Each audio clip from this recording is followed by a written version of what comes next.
व्रत करने वाले को दशमी की रात्रि को पूर्ण ब्रह्मचर्य का पालन करना चाहिए तथा भोग विलास से दूर रहना चाहिए।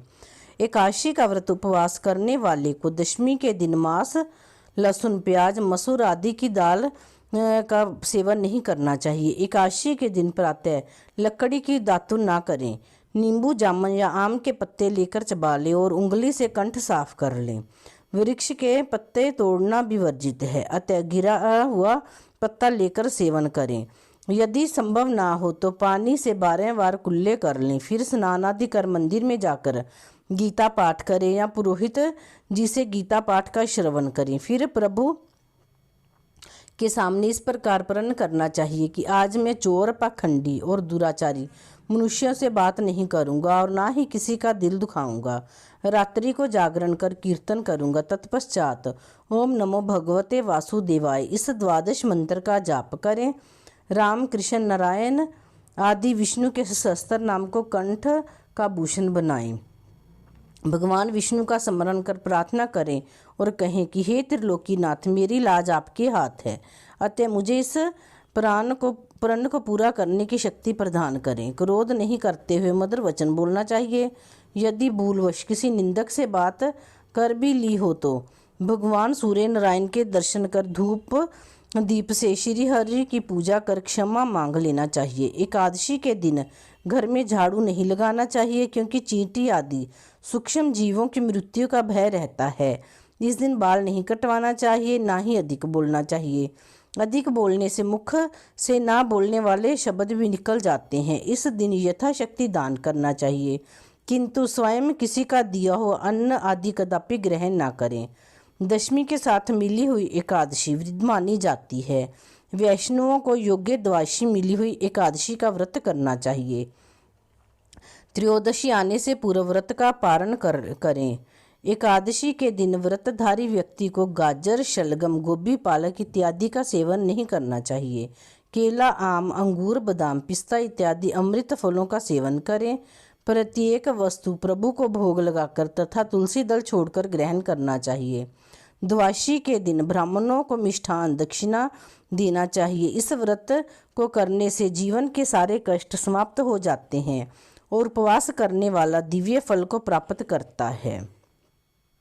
ऋषि से पूछा कि हे महाराज, पृथ्वी लोक में मनुष्य ब्रह्म हत्या आदि महान पाप करते हैं, पराये धन की चोरी तथा दूसरों की उन्नति देखकर ईर्ष्या करते हैं, साथ ही अनेक प्रकार के व्यसनों में फंसे रहते हैं, फिर भी उनको नरक प्राप्त नहीं होता। इसका क्या कारण है? वे ना जाने कौन सा दान पुण्य करते हैं जिससे उनके पाप नष्ट हो जाते हैं। ये सब कृपा पूर्वक आप कहिए। पुलस्त्य मुनि कहने लगे कि हे महाभाग, आपने मुझसे अत्यंत गंभीर प्रश्न पूछा है। इससे संसार के जीवों का अत्यंत भला होगा। इस भेद को ब्रह्मा, विष्णु, रुद्र तथा इंद्र आदि भी नहीं जानते, परंतु मैं आपको यह गुप्त तत्व अवश्य बताऊंगा। उन्होंने कहा कि माघ मास लगते ही मनुष्य को स्नान आदि करके शुद्ध रहना चाहिए। इंद्रियों को वश में कर काम, क्रोध, लोभ, मोह, अहंकार, ईर्ष्या तथा द्वेष आदि का त्याग कर भगवान का नाम स्मरण करना चाहिए। पुष्य नक्षत्र में गोबर, कपास, तिल मिलाकर उन्हें कंडे बनाना चाहिए। उन कंडों से 108 बार हवन करना चाहिए। उस दिन मूल नक्षत्र हो और एकादशी तिथि हो तो अच्छे पुण्य देने वाले नियमों को ग्रहण करें। स्नान आदि नित्य क्रिया से निवृत्त होकर सब देवताओं के देव श्री भगवान का पूजन करें और एकादशी व्रत धारण करें। रात्रि को जागरण करना चाहिए। उसके दूसरे दिन धूप, दीप, नैवेद्य आदि से भगवान का पूजन करके खिचड़ी का भोग लगाएं।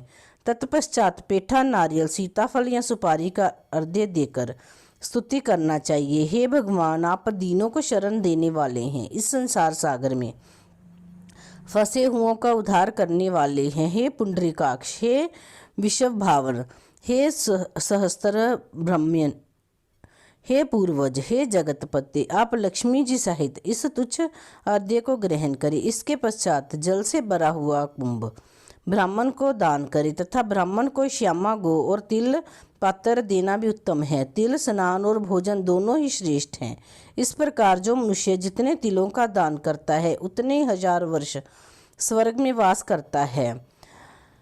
तिल स्नान, तिल का उबटन, तिल का हवन, तिल का तर्पण, तिल का भोजन और तिलों का दान, यह तिल के 6 प्रकार हैं। इन प्रयोग को करने से यह षटतिला एकादशी कहलाती है। इस व्रत के करने से अनेक प्रकार के पाप नष्ट हो जाते हैं। इतना कहकर पुलस्त्य ऋषि कहने लगे कि अब मैं तुमसे इस एकादशी की कथा कहता हूँ।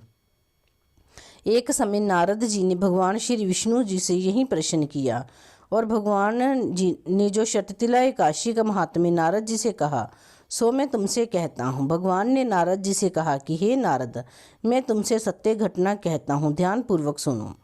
प्राचीन काल में मृत्यु लोक में एक ब्राह्मणी रहती थी। वह सदैव व्रत किया करती थी। एक समय वह 1 मास तक व्रत रही। इससे उसका शरीर अत्यंत दुर्लभ हो गया। यद्यपि वह अत्यंत बुद्धिमान थी, तथापि उसने कभी देवताओं या ब्राह्मणों के निमित्त अन्न या धन का दान नहीं किया था। इससे मैंने सोचा कि ब्राह्मणी ने व्रत आदि से अपना शरीर शुद्ध कर लिया है, अब इसे विष्णु लोक तो मिल ही जाएगा, परंतु इसने कभी अन्न का दान नहीं किया, इससे इसकी तृप्ति होना कठिन है। भगवान ने आगे कहा, ऐसा सोचकर मैं भिखारी के वेश में मृत्यु लोक में उस ब्राह्मणी के पास गया और उससे भिक्षा मांगी। वह ब्राह्मणी बोली, महाराज, किसी लिए आए हो आप? मैंने कहा, मुझे भिक्षा चाहिए। इस पर उसने एक मिट्टी का ढेला मेरे भिक्षा पात्र में डाल दिया। मैं उसे लेकर स्वर्ग में लौट आया। कुछ समय बाद ब्राह्मणी भी शरीर त्याग कर स्वर्ग में आ गई। उस ब्राह्मणी को मिट्टी का दान करने से स्वर्ग में सुंदर महल मिला, परंतु उसने अपने घर को अन्न आदि सब सामग्रियों से शून्य पाया। घबराकर वह मेरे पास आई और कहने लगी कि भगवान, मैंने अनेक व्रत किए, आपकी पूजा की, परंतु फिर भी मेरा घर अन्न आदि सब वस्तुओं से शून्य है। इसका क्या कारण है? इस पर मैंने कहा, पहले तुम अपने घर जाओ, देव स्त्रियाँ आएंगी तुम्हें देखने के लिए। पहले उनसे षटतिला एकादशी का पुण्य और विधि सुन लो, तब द्वार खोलना।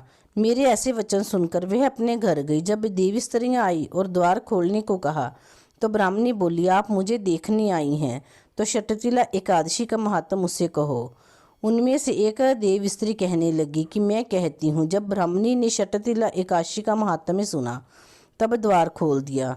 देवांगनाओं ने उसको देखा कि ना तो वह गंधर्वी है और ना ही आसुरी है, वरन पहले जैसी मानुषी है। उस ब्राह्मणी ने उनके कथन अनुसार षटतिला एकादशी का व्रत किया। इसके प्रभाव से वह सुंदर और रूपवती हो गई तथा उसका घर अन्न आदि समस्त सामग्रियों से युक्त हो गया। अतः मनुष्य को मूर्खता त्याग कर षटतिला एकादशी का व्रत और लोभ ना करके तिल आदि का दान करना चाहिए। इससे दुर्भाग्य, दरिद्रता तथा अनेक प्रकार के कष्ट दूर होकर मोक्ष की प्राप्ति होती है। बोलो श्री विष्णु भगवान की जय। एकादशी